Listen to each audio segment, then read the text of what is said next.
The challenge of the Chinese Communist Party and the threat that it poses to the United States and our allies is of critical importance to us right now. I think in the long term, in terms of American security policy, China is going to be a much more powerful country than Russia. There's no country that presents a broader, more comprehensive threat to America's innovation, to our economic security, and to our democratic ideas than China does. I believe we've got to live in reality. Communist China, it wants to control the entire world, including Americans. Let's be clear, the Chinese Communist Party is a Marxist-Leninist organization. The party General Secretary Xi Jinping sees himself as Joseph Stalin's successor. China's a longer-term threat, and we need to be very clear-eyed about what they are and what they aren't. They're not our partner. They're never going to be our partner under the existing leadership team. Under President Xi's rule, the Chinese Communist Party is heading even faster and further in the wrong direction. More internal repression, more predatory economic practices, more heavy-handedness, and most concerning for me, a more aggressive military posture. For China, success is a zero-sum game. China is going to eat our lunch? Come on, man. I mean, they're not bad folks, but guess what? They're not competition for us. On the surface, that's a really puzzling thing to say. Joe Biden's saying China is not really a threat. China is America's chief rival on the global stage, and nobody should know that better than Joe Biden. I mean, during the Obama-Biden administration, they actually recalibrated foreign policy to contain China. It was called the pivot. China has never loomed larger in our lives. Think about it. The economy, trade, espionage, now COVID-19. China has said openly that they want to supplant us as the world's superpower. But Joe Biden talks about China differently. China is not our enemy. Not a problem. What are we worried about? Come on, man. He doesn't see them as a threat. And I believe then what I believe now, that a rising China is a positive development.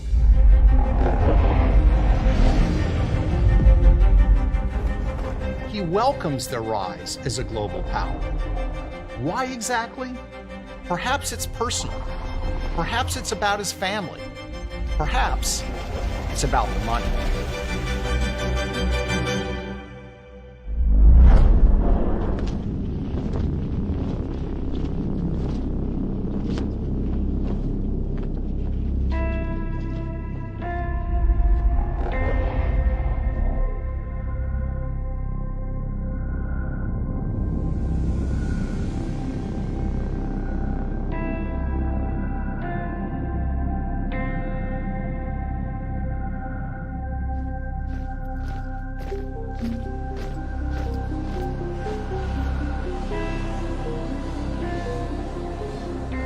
December 2013, Vice President Joe Biden is arriving in Beijing for a series of sensitive meetings with Chinese officials. The Chinese give him the red carpet treatment, literally. But also along for the trip, Joe Biden's son, Hunter Biden. During the visit, Joe Biden meets with Chinese Vice Premier Li and with President Xi. A 2013 trip to China getting new attention this morning, not for what Joe Biden did, but for who he brought with him. And what was Hunter Biden doing? We're not sure. He doesn't appear in many pictures of the official festivities. But what we do know is this. 10 days after father and son returned to the United States, Hunter Biden's small investment firm announced a $1 billion private equity deal with the Chinese government. And where did the capital come from for this deal? From the Chinese government itself.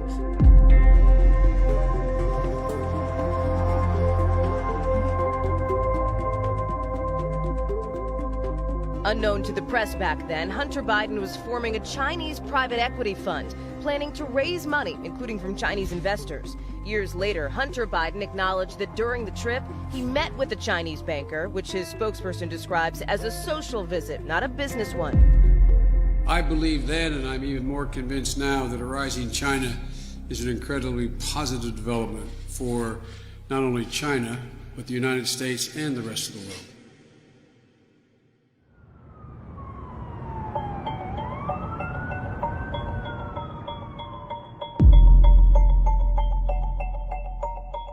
Hunter's small firm got a deal that no one else had in China.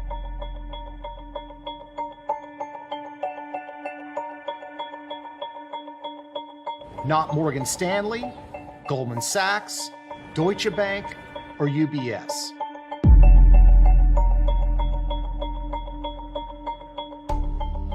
And are you vulnerable on this issue at all because of your son's business dealings in China?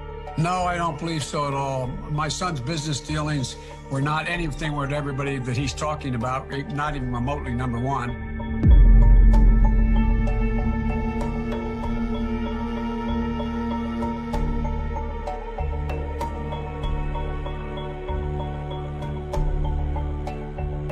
What's interesting is Hunter Biden had no real background in China, in finance, or private equity.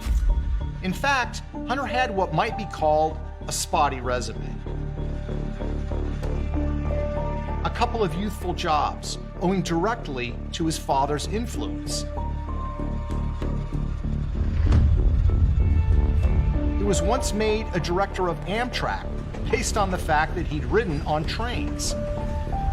He'd been addicted to crack cocaine, had an unsettled domestic life, and a brief attempt at a naval career ended with a discharge over drug use.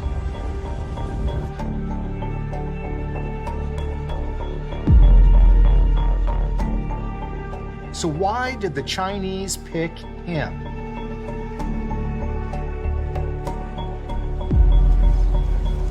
Spring 2017.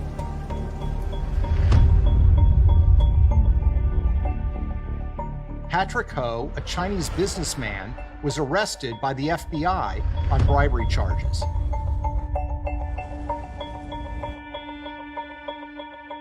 He worked for a Chinese energy company with close ties to the Chinese military.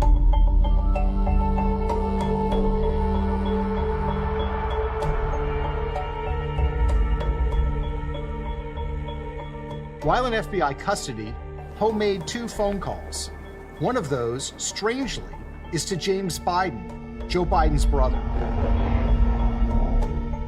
Why did this man call the brother of the vice president? He was looking for Hunter.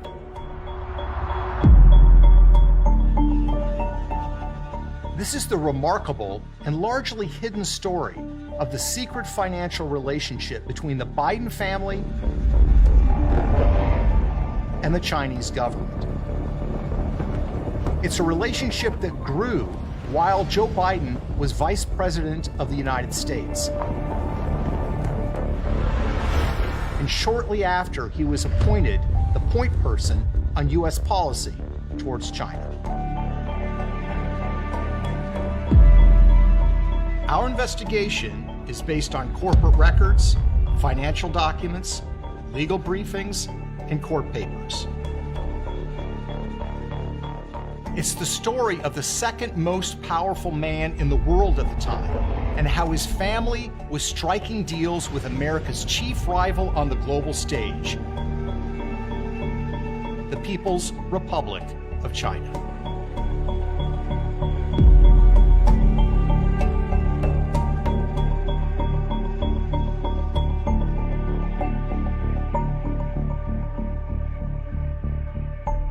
And it's a story that has been largely never told. A rising China is a positive development, not only for the people of China, but for the United States and the world as a whole.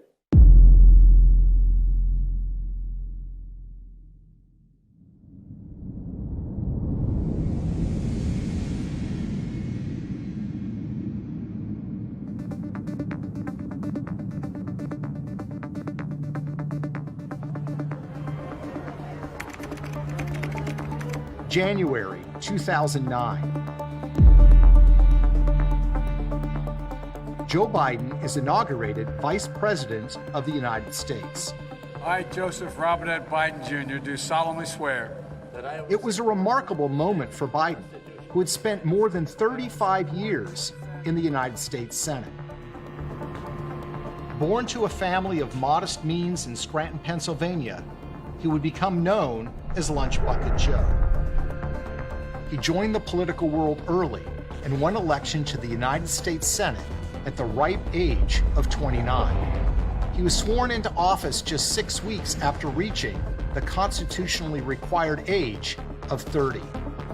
From its earliest days, Biden's political career was not just about Joe, but about the larger Biden family. Politics was a family business. When Joe did well, the family did well. Joe's sister, Valerie Biden, became a political consultant who was hired by Joe's many campaigns. Brothers Frank and James became involved in securing government contracts and deals overseas with foreign governments. Joe's son Hunter became a Washington lobbyist, representing clients from Delaware, the state that his father represented in the U.S. Senate.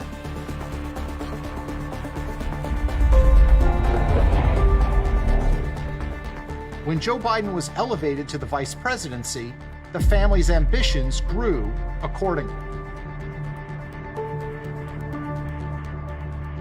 Now the world was a business opportunity, and the Biden family was looking for deals, including with foreign governments. Just months after Joe Biden was inaugurated vice president, his son Hunter Biden formed a company called Rosemont Seneca Partners.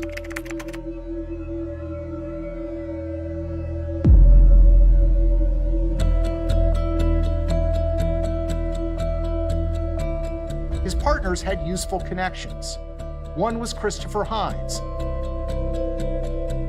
the stepson of Senator John Kerry, a powerful U.S. senator who would later become Secretary of State. The other partner was Devon Archer, a friend of Hines.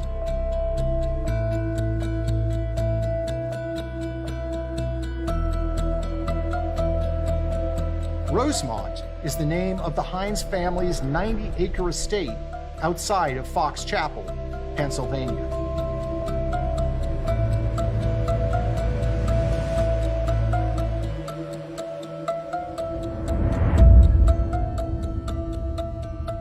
Rosemont Seneca, the new investment firm, opened an office in Georgetown, just 2 miles from the White House.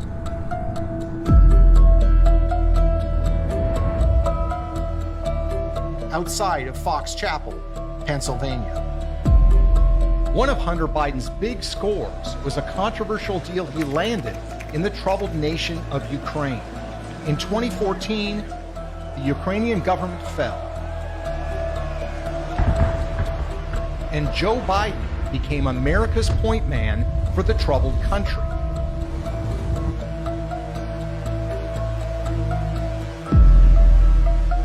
Weeks later, Hunter Biden was hired by a corrupt Ukrainian energy company called Burisma, which paid Hunter at a rate of $1 million a year. This despite the fact that he had no experience in energy or in Ukraine.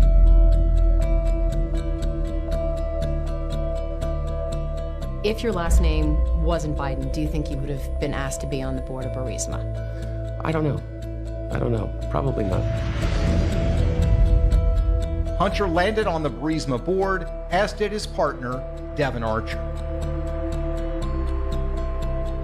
Hunter's ventures in Ukraine would later pose troubling questions of conflict of interest for his father, Joe. I will support and defend. Rosemont was landing deals around the world. But the big prize was China, with its booming economy and staggering growth. It's also an economy where relationships are key, especially with the Chinese government.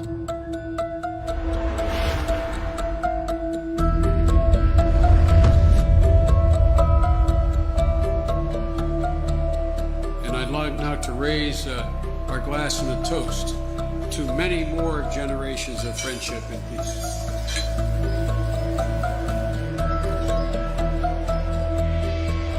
Hunter Biden began meeting with Chinese government officials at the highest levels of power.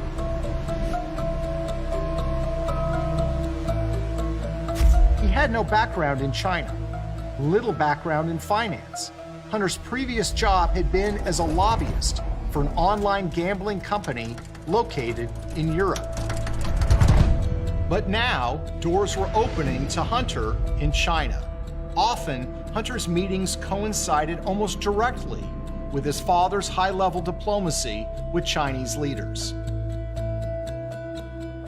In April 2010, for example, Vice President Joe Biden met with the Chinese president at the Nuclear Security Summit in Washington, D.C. But at virtually the same time, halfway around the world, Hunter Biden was in China meeting with government officials looking for financial deals. Who exactly was Hunter Biden meeting with? Only some of the most powerful finance officials in China. Hunter spent 2 days meeting with the top executives from China's sovereign wealth fund, Social Security fund, and largest banks. Hunter even posed with them for a series of pictures. So how did Hunter get these meetings? One Chinese website's account of the meeting touted that Chinese officials extended their warm welcome to Hunter Biden, quote, second son of the now Vice President, Joe Biden. In other words, Hunter got these meetings because of who his father was, Vice President of the United States. I don't think that there's a lot of things that would have happened in my life that if my last name wasn't Biden.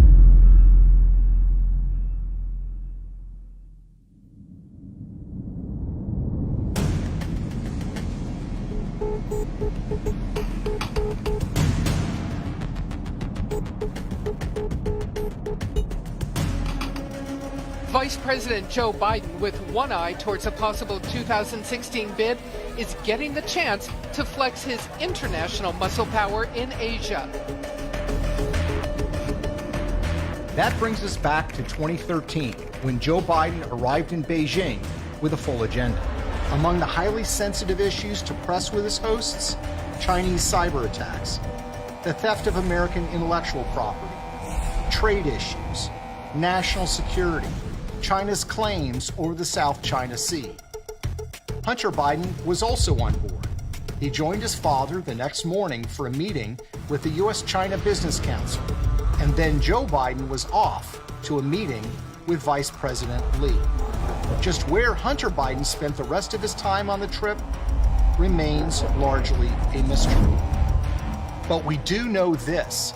Hunter later admitted that he introduced his father to a Chinese official on this trip who was involved with Hunter's budding business ventures. And we know that 10 days after the trip, Hunter's $1 billion deal with the Chinese government was finalized. Hunter and his Chinese partners established a private investment fund they would call Bohai Harvest.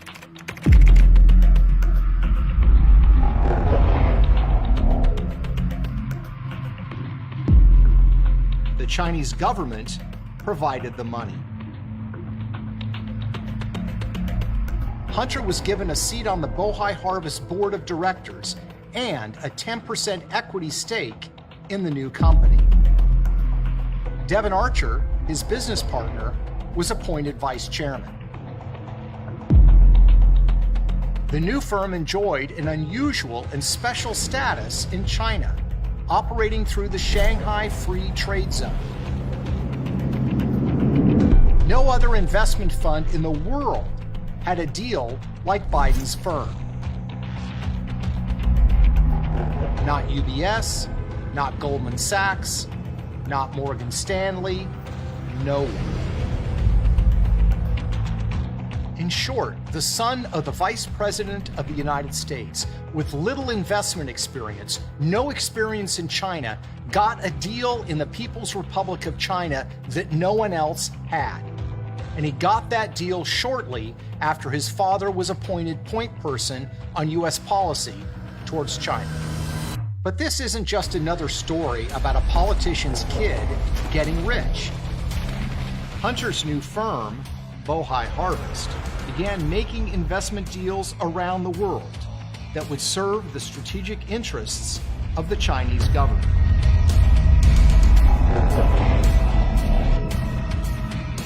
And that's what makes this deal so troubling. That's a bold thing to say, but it's true. This new firm started making investment deals that would serve the strategic interests of the Chinese military.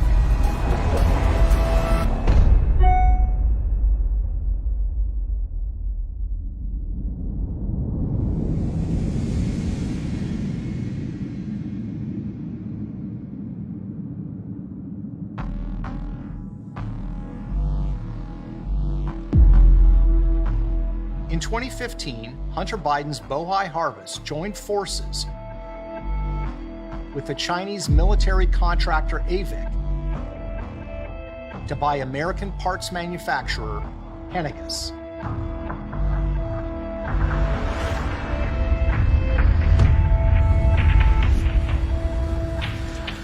Henniges' technology is considered dual use, meaning it can be used for commercial and military purposes.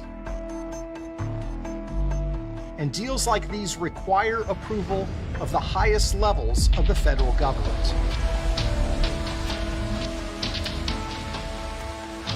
Hunter Biden's partner in the Henniges deal, the Chinese aviation giant AVIC, was notorious for its history of stealing U.S. military technologies to build their own fighter jets and drones. But in September 2015, AVIC bought 51% of Henniges.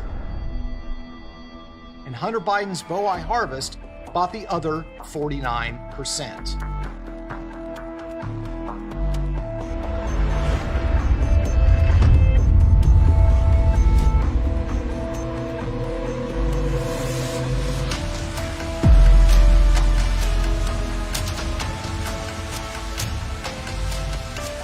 And yes, the Obama administration did indeed approve it. Hunter's firm, Bohai Harvest, also invested in military surveillance technology that the Chinese government would use to monitor and control the population in their own country. The company was called Face++. There are a number of American investors that also stand to profit from this mass surveillance that are also invested in Face++, one of whom is Hunter Biden, the son of former Vice President Joe Biden. Bohai Harvest also helped China in its competition with the United States over so-called rare earth minerals. A Chinese government-run firm called China Molybdenum produces rare earth minerals around the world, competing with Western firms for mining access. And the company does not hide the fact that its work has direct military applications. The company's 2015 annual report, for example, declares that molybdenum is used to produce sensitive military technologies.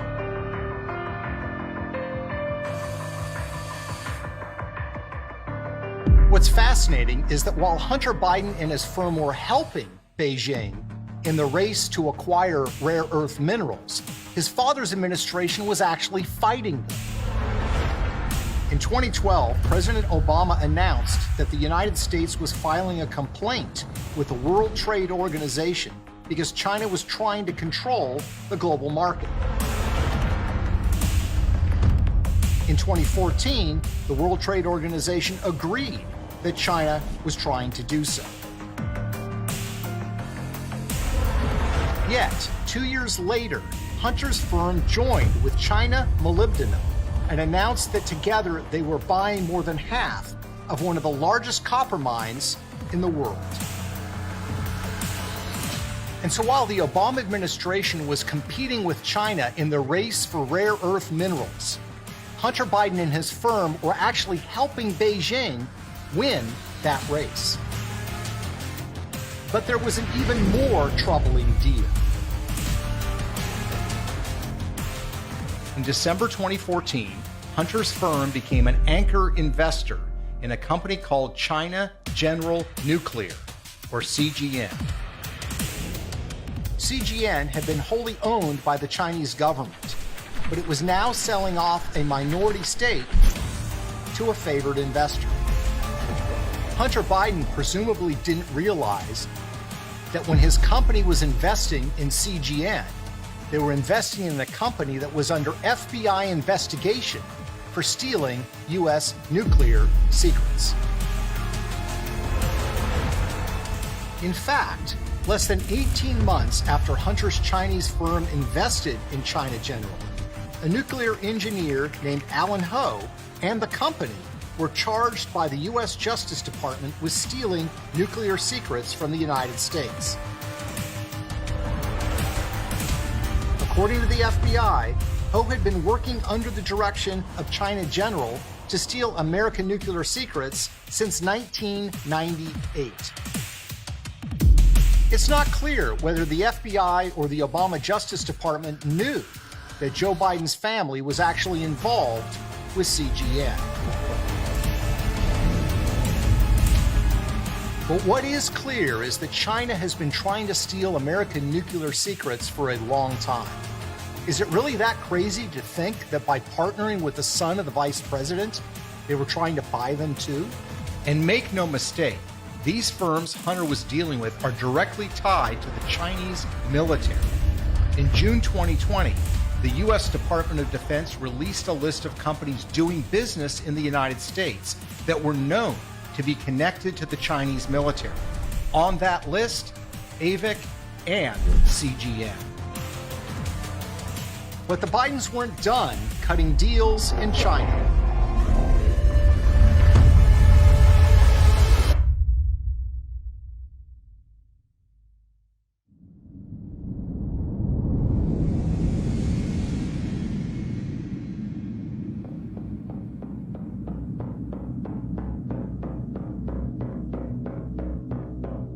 Joe doing diplomacy with the Chinese government, and Hunter kept finding himself in the middle of more business acquisitions, also with the Chinese government. A confident China was on the march, asserting its power and flexing its muscles. China had promised the world that it wasn't going to militarize the area, but they went ahead and did so anyway. The Chinese aggression was aimed at America, too.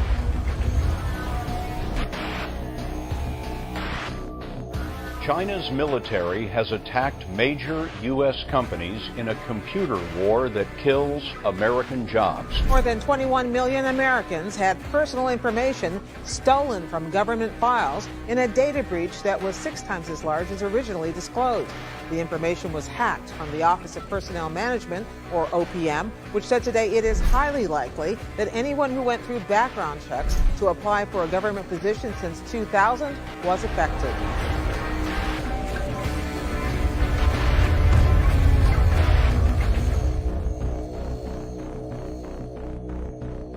Think about that. The Chinese government had hacked an American government website and taken information from millions of American government workers. Highly sensitive private information. It was a crime taken very seriously by our federal government. And what was Hunter Biden doing? He was looking for more commercial deals with the Chinese. Another one of Hunter Biden's businesses was called Rosemont Realty.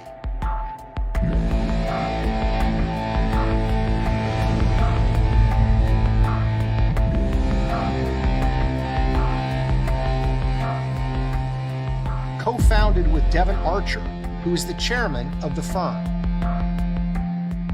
Just like his investment firm, Hunter Biden had no background in commercial real estate. But that didn't stop him from getting a seat at some of the biggest tables around the world. Who was Rosemont Realty negotiating with? That would be a company called Gemini, a former subsidiary of a Chinese state-owned company with close ties to the Chinese military. Rosemont Realty certainly played up the Biden connection in the material they provided to possible investors. In a company prospectus from Rosemont marked confidential, they noted that it was a key consideration that Hunter Biden, son of Vice President Biden, is on the advisory board. In August 2015, an eye-popping multi-billion-dollar deal was announced.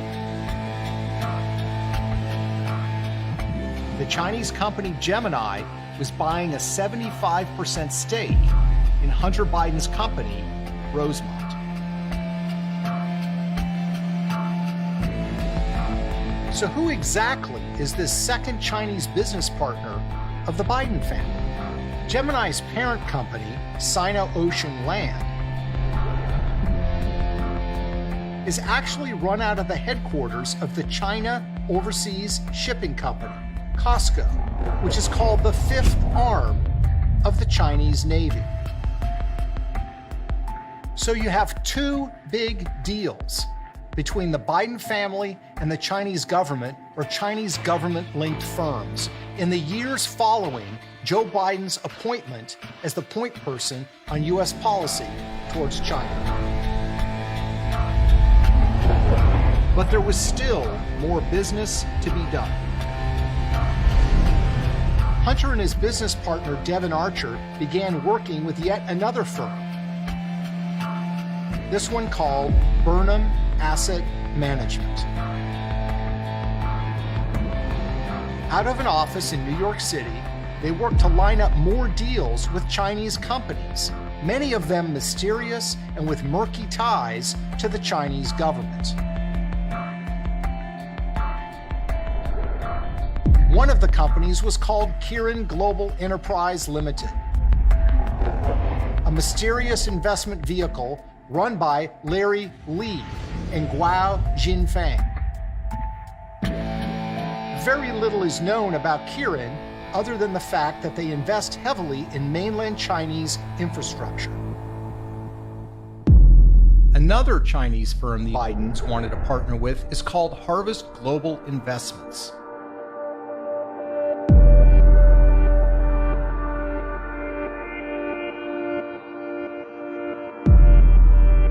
Which is linked to the Chinese government. How much money did the Biden family make from these deals? How deep do their ties to the Chinese government run? We can't know for sure, but consider this. In 2017, a Chinese executive was arrested by the FBI in New York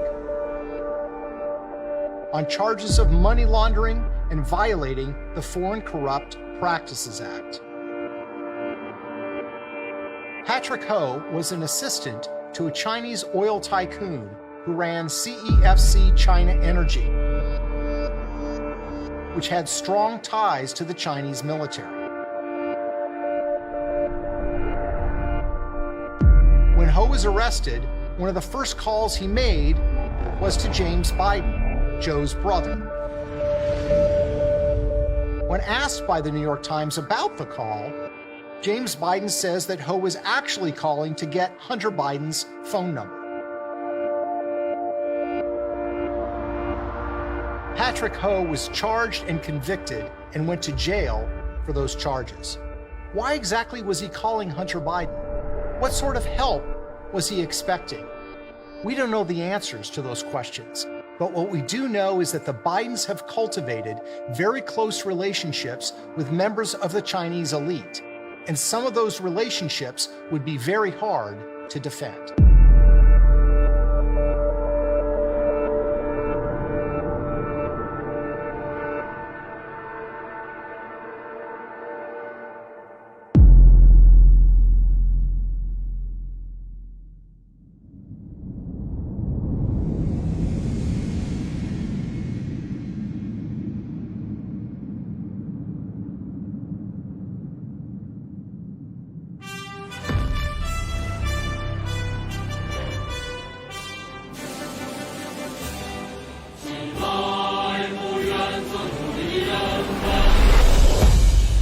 what do we know?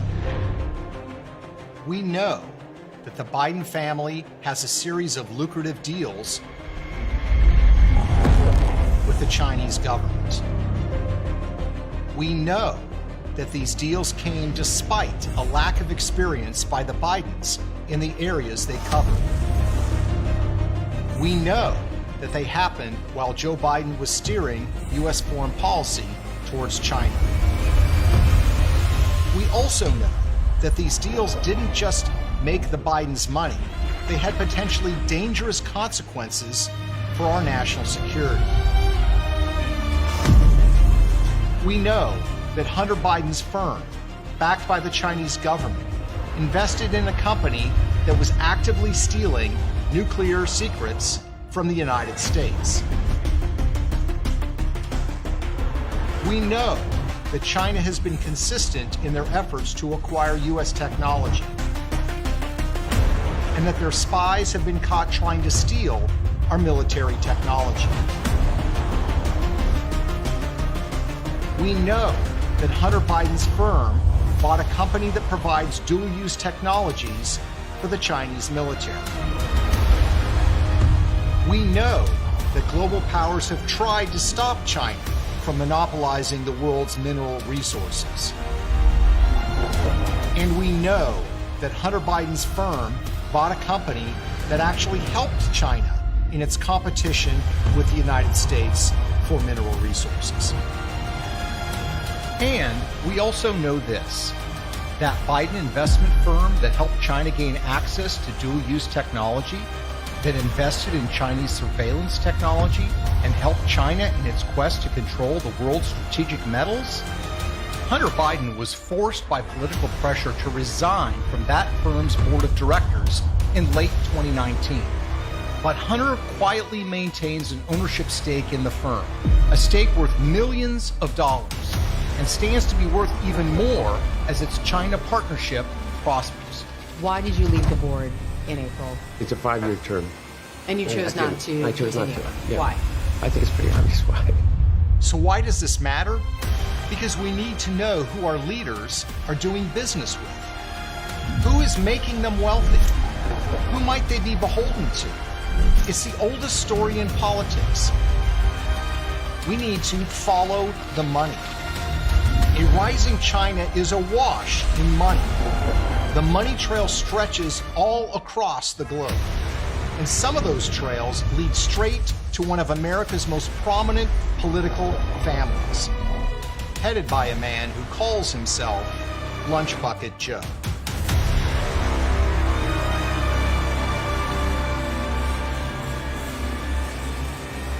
China is going to eat our lunch? Come on, man.